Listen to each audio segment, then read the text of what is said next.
What is up, you guys? It's your boy Luis Torres, and today we're going to be comparing two super popular pickups. One is the Seymour Duncan Nazgul, and the other is the Seymour Duncan Black Winter. Before we start, huge shout out to my boy Dila Roman, who went ahead and sorted me out with the Nazgul pickup. You are the man. So let me go ahead and share the two guitars that I'll be using. This is my 1991 ESP M2 Custom, loaded with the Seymour Duncan Black Winter. This one is actually a single knob with a three-way pickup selector. The other is my 1991 ESP M2 Custom. This one actually has two knobs, so that's how you can tell the difference between the two guitars. This one actually has a volume and a tone knob, and the tone is push-pull, so I can actually toggle between the two pickups and be able to adjust the tone. So let me go ahead. We're going to start with the Seymour Duncan. I was going to say the 1991 ESP M2 Custom, but they both are. So we're starting off with the Seymour Duncan Black Winter, and then switching over to the Nazgul. And you guys, comment below, let me know which one you like. And I already know which one I like, which means the other is actually going to be swapped out later tonight for another Seymour Duncan. It's actually going to be swapped out with the dime bucker that I have. Right here. Haha.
Okay, I figured I'd go ahead and switch between the two, play each one for a little bit. That way you kind of get the idea of what it sounds like if you're just chugging versus playing something a little faster. I kind of feel like the Seymour Duncan Black Winter, although it's absolutely amazing, and I actually have it in another guitar, I kind of find that because it's designed for lower tunings, I'm actually tuned to C sharp standard on both of those guitars.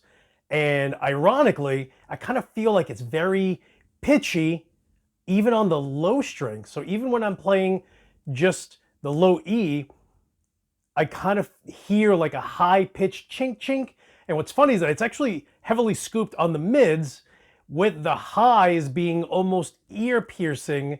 So it makes sense that the low end would kind of be in that one wave where the entire frequency is just going to be a lot pitchier, a lot higher, where the low end is kind of cut off almost too much, with the tail end of the low kind of being a little played with the higher pitched mids.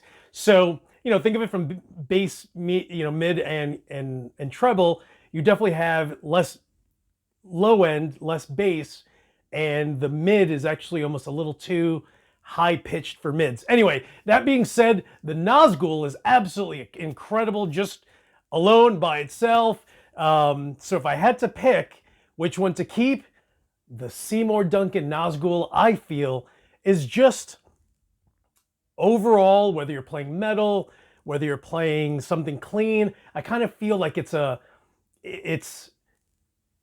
EQ spectrum is much more geared towards different genres of metal that you can actually use it with. Whereas the Black Winters, of course, it's actually catered towards the Swedish metal, so it's going to be completely different, which is expected. The Nazgul is absolutely amazing. Later tonight, as grueling as this sounds, I'm actually going to be switching the the Seymour Duncan Black Winter over to this Seymour Duncan Dimebucker. So this thing, I want to say, if I remember correctly, the output was 14.8K, whereas the Seymour Duncan Black Winter is like 16 and a half. Like the output is super hot. It's almost way too hot for metal. It's funny enough that it's a pickup that's designed for 6 strings. So I feel like that pickup would actually be great if it were a 7 or an 8 string. For a 6 string, dude, you'd better be, tuned to C standard or lower. I can't imagine lower, just because C is the lowest I ever go. So I don't know. But next up, I'm definitely going to be doing a commercial, Jesus Christmas, a video with the Seymour Duncan Dimebucker. So check that out. And hey, listen, if you're new to the channel, subscribe. There are tons of guys that have been subscribing lately. If you're brand spanking new, thank you so much. As long as your account is not hidden or set to private, then I actually get an email notification just saying, hey, this guy went ahead and just subscribed to your channel. So there are a bunch of guys over the last 2 or 3 days that have just recently subscribed. Thank you so much. You guys are absolutely awesome, and hopefully I'll continue to make you guys, laugh out loud. For now, if you're in the market for a new pickup, Seymour Duncan, always the way to go. I literally swapped a Seymour Duncan Invader, and that's the guitar that I put the, hold on. I completely forgot. Anyway, so I swapped an Invader for one, and then the other one had EMGs. That was a complete nightmare because I basically had to gut all of it and just rewire the entire guitar. I was grueling. It was terrible. It was awful. If you install your own pickups, you know how grueling that is. It is torture, but the end result is absolutely amazing because you just save yourself a ton of money and didn't have to go to a shop and wait 3 or 4 days, before they went ahead and did it. So anyway, guys, if you're in the market for a new bridge pickup, pick up the Seymour Duncan Nazgul. I seriously think you're going to absolutely love it. So hopefully this video helped. Again, if you're new, subscribe. If you've been watching me and you haven't subscribed, just take a look. Does it say subscribed? If it says subscribe, you haven't subscribed. If it says subscribed, then you're the man, and you've been getting my notifications, and that's awesome. So, guys, thank you so much for watching. You guys are the absolute best, and as usual, I will talk to you guys soon.